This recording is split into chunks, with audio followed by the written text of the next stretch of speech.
आप जुड़े हुए हैं जीएम एजुकेशन में। चर्चा का विषय है TRE-4 की वैकेंसी कब आएगी, इसकी संख्या कितनी होगी और अधिकतम उम्र के अभ्यर्थी का क्या होगा। एक एक बिंदुवार चर्चा करता हूँ।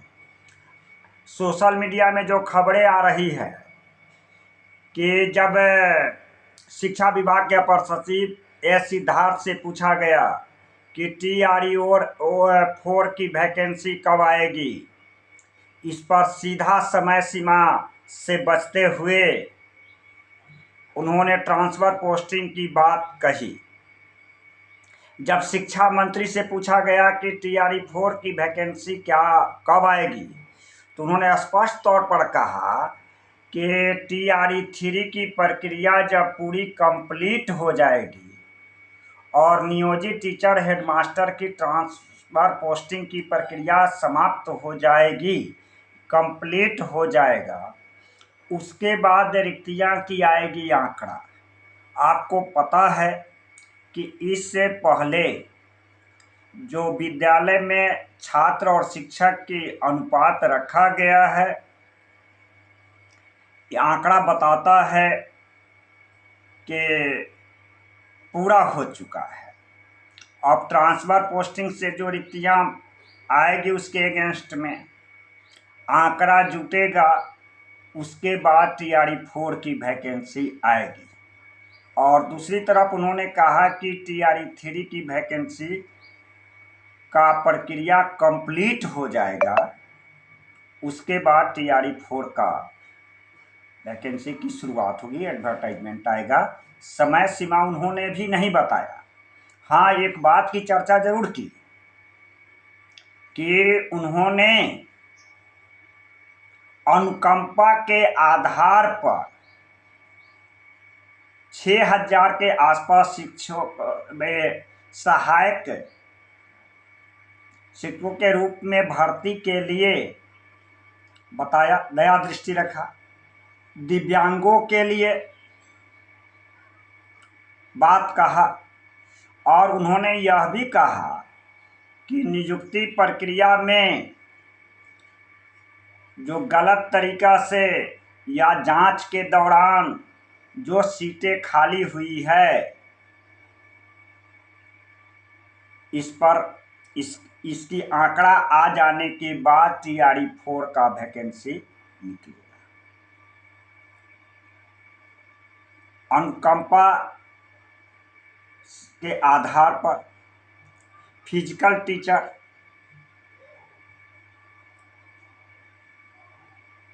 और दिव्यांग टीचर की बातें कही, उनको भरा जाएगा, फुलफिल किया जाएगा। तो इस तरह से लगता है कि TRE-3 की प्रक्रिया में अभी लगेगा वक्त, समय लगेगा। संख्या की बात है तो आंकड़ा इससे पहले जो TRE-1, TRE-2, TRE-3 की जो बहाली हुई है, जो रिपोर्ट आ रहा है कि छात्र और शिक्षक के अनुपात का रेशियो कंप्लीट स्टेज में है। अब जितना नियोजित टीचर के ट्रांसफर के कारण, रिटायरमेंट के कारण और हेडमास्टर शिक्षक को प्रधानाध्यापक बन जाने के कारण, उन्होंने यहाँ तक कहा कि प्राइमरी और मिडिल में प्रधानाध्यापक की सीट फुलफिल हो गया है।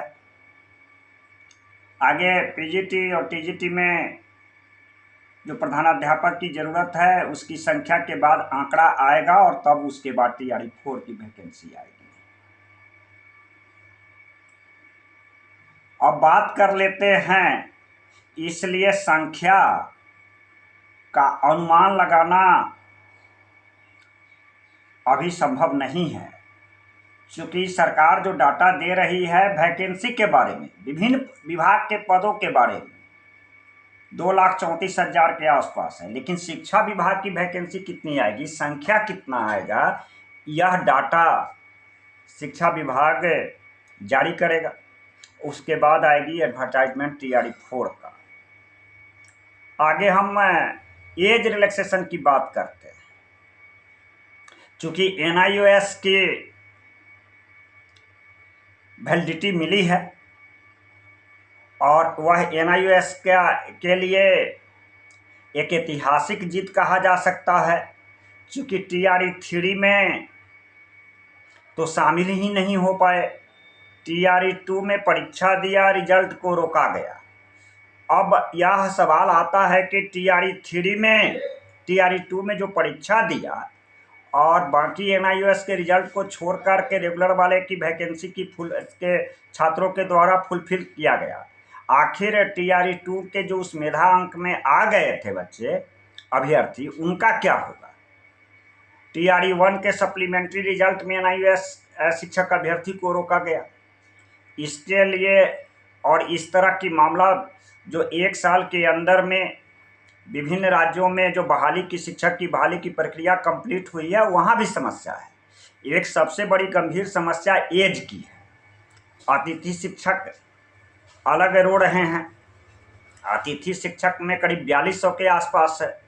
कैबिनेट से पास हुआ था, 2015 में नियमावली बनी थी और 2023 आते आते शिक्षक की बहाली प्रक्रिया हुई और उनको विद्यालय से बाहर किया गया। उनमें भी एज की समस्या है, क्योंकि उसमें कुछ ऐसे भी शिक्षक थे जो स्टेट पास नहीं थे और उसमें स्टेट पास भी थे, 2 कैटेगरी वहाँ हो गया। तो अतिथि शिक्षक में भी एज की समस्या है। स्टेट की परीक्षा में शामिल नहीं हो रहे बीएड अभ्यर्थी भी एज की समस्या है। और जो NIOS शिक्षक अभ्यर्थी से है, जो आंकड़ा आ रहा है कि बिहार में करीब 1-2 लाख के आसपास अभ्यर्थी बचे हुए, जिनमें 40-50 हजार अभ्यर्थी उम्र की सीमा से पार कर रहे हैं। तो मैं अधिकतम उम्र के अभ्यर्थी को आग्रह करता हूं कि प्रदेश स्तर पर एक टीम बनना चाहिए और आप जो शिक्षक के अभ्यर्थी की समस्या को विधान परिषद में उठाने वाले नेता हैं, जीवन कुमार जी MLC हैं, तिरहुत स्नातक से जो नए MLC बने हैं बंशीधर ब्रजवासी जी, अधिकतम उम्र के अभ्यर्थी लगातार उनसे संपर्क करें। न्यायालय की रास्ता तो एडवर्टाइजमेंट के समय में जाएंगे ही। शिक्षा मंत्री से मिलने का कार्यक्रम तय किया जाए, क्योंकि एडवर्टाइजमेंट होता है, बहाली की प्रक्रिया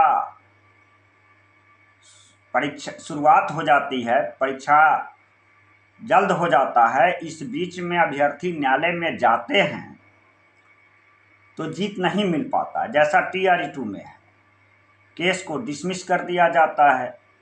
तो इस तरह से इस बार संख्या काफ़ी है। अधिकतम उम्र के अभ्यर्थी को न्यायालय के साथ साथ संबंधित MLC और शिक्षा मंत्री से मिलने का कार्यक्रम तय करें और आंदोलन लोकतांत्रिक प्रक्रिया से भी सहारा लें। हाँ, इसमें हम लोगों ने जो मांग किया है, चूँकि NIOS शिक्षक अभ्यर्थी इन सर्विस का मामला आया है, इसलिए जिस तरह से सरकारी विद्यालय में पढ़ाने वाले शिक्षकों को प्रधानाध्यापक की बहाली में सक्षमता परीक्षा में उम्र की बाध्यता को समाप्त किया गया, चूँकि NIOS शिक्षक का अभ्यर्थी निजी विद्यालय में कार्यरत थे, इसलिए इनको भी उम्र की बाध्यता को समाप्त किया जाए और आगामी शिक्षक बहाली प्रक्रिया में शामिल किया जाए। अतिथि शिक्षक भाई हैं, सक्षमता परीक्षा लेने की मांग है या समायोजन की मांग है। कैबिनेट से उनकी बहाली हुई थी, उनमें भी 4200 शिक्षक और जो इधर एजेंसी के द्वारा जो अतिथि शिक्षक बने थे उनमें भी अधिकतम उम्र के अभ्यर्थी है। इसका आवाज बिहार सरकार के सामने रखने की जिम्मेदारी सबसे पहले जो शिक्षक अभ्यर्थी इनसे आगामी परीक्षा में उम्र की बाध्यता के कारण वंचित हो रहे हैं उनकी बनती है, और उनका आवाज़ जब हुंकार बन करके गर्दनी बाग में के स्थल से आकाश में गूंजेगा तो ना चाहते हुए भी बिहार सरकार में हो या विरोधी दल में हो, आपकी बात एमएलसी के माध्यम से शिक्षा मंत्री और सरकार तक पहुंचेगा। इसलिए आइए एकजुट होइए, अधिकतम उम्र के अभ्यर्थी प्रयास करें जिससे कि TRE 4 जो आगामी वैकेंसी आने वाली है उस परीक्षा में शामिल हो सके।